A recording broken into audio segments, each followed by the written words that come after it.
Fake news has become a buzzword on the internet and in news organizations worldwide. While it seems easy to understand, determining what's fake or not is difficult. Many people rely on gut feel in deciding what is credible or not. This undermines real news. Unlike fake news, real news goes through vetting by newsrooms with processes for mistakes. Editorial board and writers are disclosed. But nowadays, the term is even used to attack legitimate news organizations.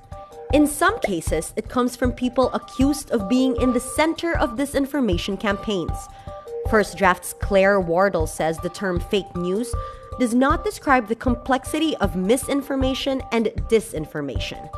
Wardle describes misinformation as the inadvertent sharing of false information.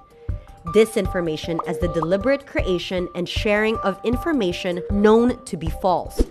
She explains that the current information ecosystem breaks down into 3 elements: the different types of content that are being created and shared, the motivations of those who create this content, the ways content is being disseminated. According to Wardle, there are 7 types of misinformation and disinformation. Satire, which has no intention to cause harm but has potential to fool. Misleading use of information to frame an issue or individual. Impersonation of genuine sources. Total fabrication of new content to deceive and do harm. False connections between the content and the headlines, visuals, or captions. Sharing genuine content with false contextual information. And manipulation of genuine information or imagery. There are various motivations behind the creation of these content: poor journalism, parody, passion, provocation, partisanship, profit, political influence, or propaganda. False information may then be disseminated in various ways: unwittingly shared on social media, amplified by journalists, pushed out by loosely connected groups attempting to influence public opinion, and disseminated as part of sophisticated disinformation campaigns using bots and troll factories. With the global rise of social media, spreading disinformation online has become so much easier. So, the next time you see content online that may sound too good or bad to be true, take a second look before you click that share button.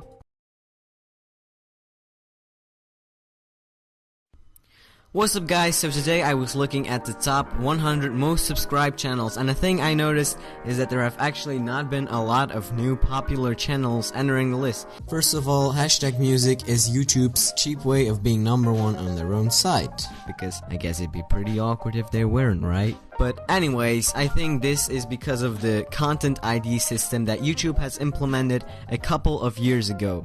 What this content ID system does is actually scan your video, scans it for music, scans it for imageries or parts of a movie, and when you do use anything like that in your own video, your video will pretty much be terminated and nobody will be able to see it. So you may wonder, why don't these big YouTubers have any problems with that, right? Well, it's because they're making YouTube a lot of fucking money. This is the only fucking shit you people care about! Well, there you go. That's another thing solved. But don't worry, since I am pretty much a big deal myself, damn! I have found ways to work myself around this copyright system, and I will be sharing them with you today. So first up, gaming videos. Make sure that your gaming audio or the volume of the game is completely down, because you know, your character may be like walking in a certain pace that resembles a song, or you know, you may have a blender or somebody with a chainsaw is hunting you in a horror game, then probably the chainsaw or the mixer will get detected as Skrillex. You don't believe me? Well, check this clip.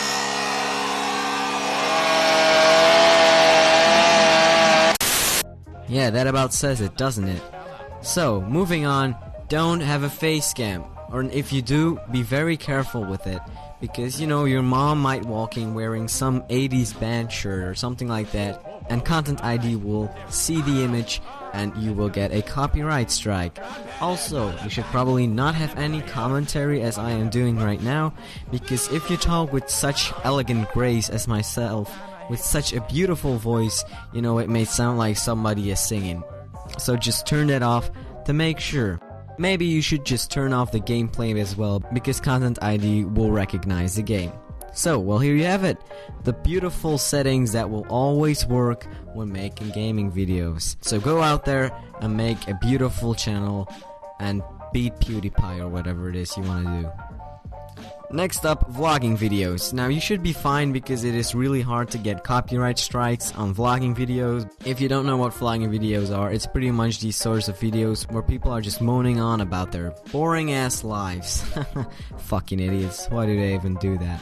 There is low danger, but damn it, please be careful as I told you before. Don't have like some sort of poster hanging up on your wall, it's gonna get detected. Also, don't show any of your furniture because let's be honest, like nearly all the furniture you have in your room is from IKEA. So I have this lamp that I got from IKEA. It's from IKEA. It's also from IKEA. Also from IKEA. Also from IKEA. Yes, IKEA can actually sue you for showing their fucking furniture. Unless you're like a big deal like myself, because that's good for their publicity. But I'm figuring you're not. You know what, you should probably just not vlog because nobody gives a fuck about your life anyway. Well, there you go. And you're welcome. So you guys have a great day and go out there and become YouTube famous.